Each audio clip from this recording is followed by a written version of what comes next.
Rev up your engine!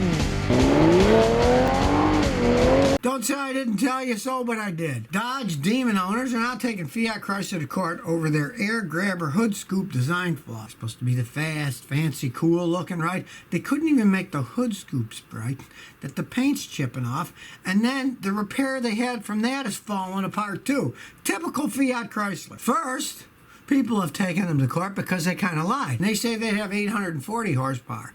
But actually, they have 808 horsepower if you use the best gas you can buy at the pumps in the United States. The only way they can get 840 is if they run on race gas, the gasoline that they use for race cars. It's much higher octane. So they kind of lied there, but this is a cosmetic thing. Paint chips on these hood scoops. And first, Fiat Chrysler said, oh, here's a technical service bulletin. We'll give you these inserts that you put in, that you insert on them so the paint doesn't chip. So they gave them these inserts, but then they were piles of junk, and they would expand and contract and sag and look really crappy. And being an insert with the wind and they go fast, they also vibrate. Talk about a half-ass fixed. Well, really, Fiat Chrysler's pretty much a half-ass company. It would kind of go that you buy this fast, expensive car, paint chips on the hood, then we'll put this insert on, and then they buckle and fall off and vibrate in the wind. They're so bad. They could have just built them new hoods and put them on, but they're not going to do that. Not Fiat Chrysler. Oh, let's put a Band-Aid on that one. And it's not like it would have cost them a fortune, because they only sold 3,000 of those in the United States. Please, Dodge, you should give them new hoods, make them right. But no, let's put a little strip on it. That doesn't look like somebody rigged it. So what? It'll crack and fall off, and then it'll vibrate in the wind? Oh, we don't care. What the heck? Turn the stereo up. Then you won't hear it vibrating. It amazes me, the depth of sleaze that comes out of Fiat Chrysler. I mean, it's just too much. You pay all that money and they don't even make a hood that the paint doesn't come off, and then put these strips on it, and then they buckle, and then they vibrate in the wind. I mean, it's like something Homer Simpson would have designed or something. Now, here's some interesting information, and when you think about it, it's rather logical. It turns out, during the coronavirus lockdown, there is less traffic, but more traffic fatalities.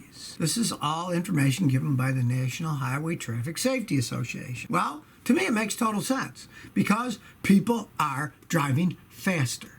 There's no arguing that. The faster you go, the more fatalities you're going to have. I remember when it first started, I was ecstatic because we used to go to Galveston and back. It's about a 55-mile trip from our house one way. And it used to take sometimes an hour and a half or more because traffic was all jammed up. And even though the speed limit's 65, we did it a couple of times. We did it in like 40 minutes. It was great. We could go 65, 75 miles an hour the whole way. There was hardly any traffic. Everybody was driving faster.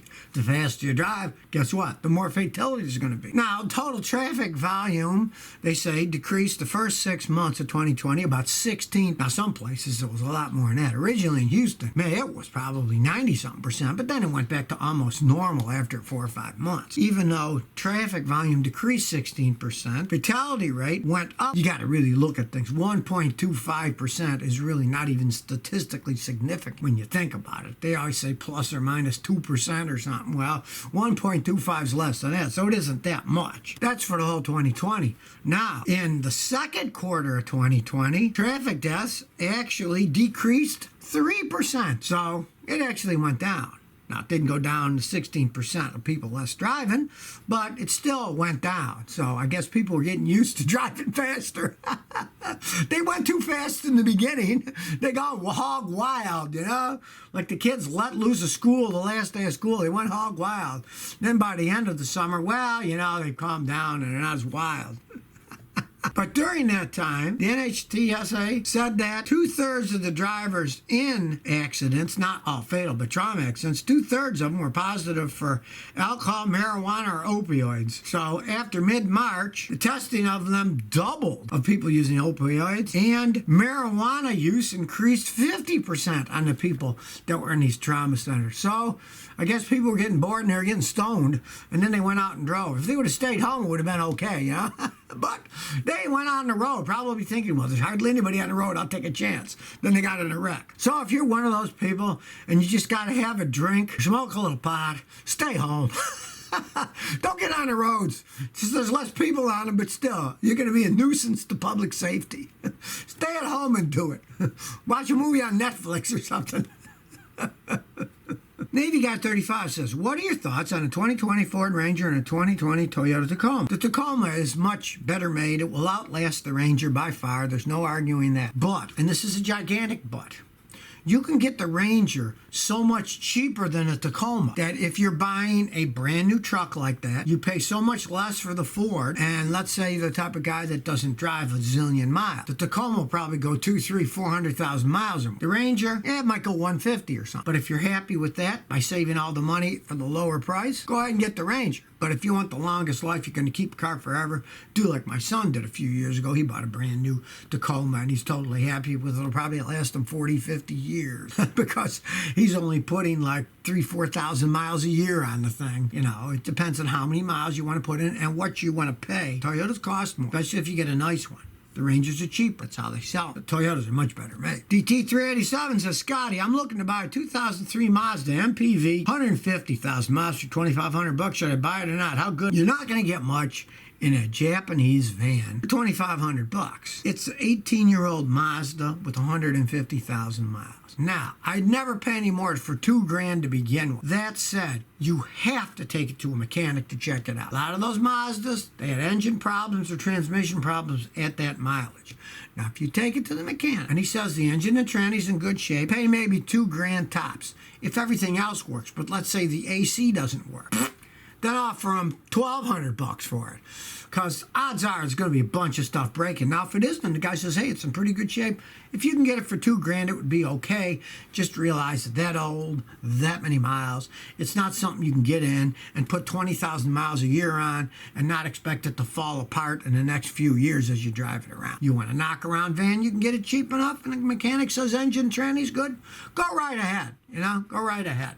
Because you're going to have a heck of a time finding a Toyota minivan in that price range. People always charge more. So it could be okay, but you got to make sure a mechanic checks it out. Lady DIY Mechanic says, I got an 04 Mercury Sable, 190,000 miles. I started having a problem. My car won't start. The only thing I get is a fuel injection. The battery's good, alternator, starter, neutral safety switch are new. I can get it running, but only bypassing the starter, really. Okay, why waste time and energy diagnosing all that electronics? You bypass the relay and you can start the car. Do what I've been doing for ages. You still got a lock and steering column, right? So the car's safe. Somebody can't steal it. You got doors that are locked. Probably has an immobilizer key too. But all you have to do, go to a place like AutoZone and get a starter button for your car. You can mount it on the dash.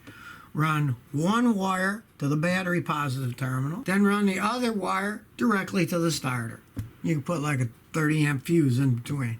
Then when you turn the key on to the on position so the light's on and push the button. The car starts and runs. Why mess with all that electronic crap? Obviously, you have an electronic problem somewhere. These starter switches, you can buy good ones for $20, and the wire is going to cost you $5, and the fuse is going to cost you $3. Just rewire it, and you'll have a cool little starter button. You still turn the key on until the idiot lights come on, then push the starter button to start the car. It's that simple. Just bypass all that crap. Who knows? Maybe it'll go another 190,000 miles. Kesla said, Scotty, I bought a 2004 BMW 1 Series 116i. I get a check engine, and it says P0012 camshaft position sensor over retarded. So I went to a mechanic, and they said the Vano system or the timing chain. He wants a ton of money. What should I do? If you can get a time machine, climb in it, go back, and do not buy that used BMW. You bought a vehicle that is an endless money pit as it ages. You didn't give the mileage. I'm sure it's high mileage.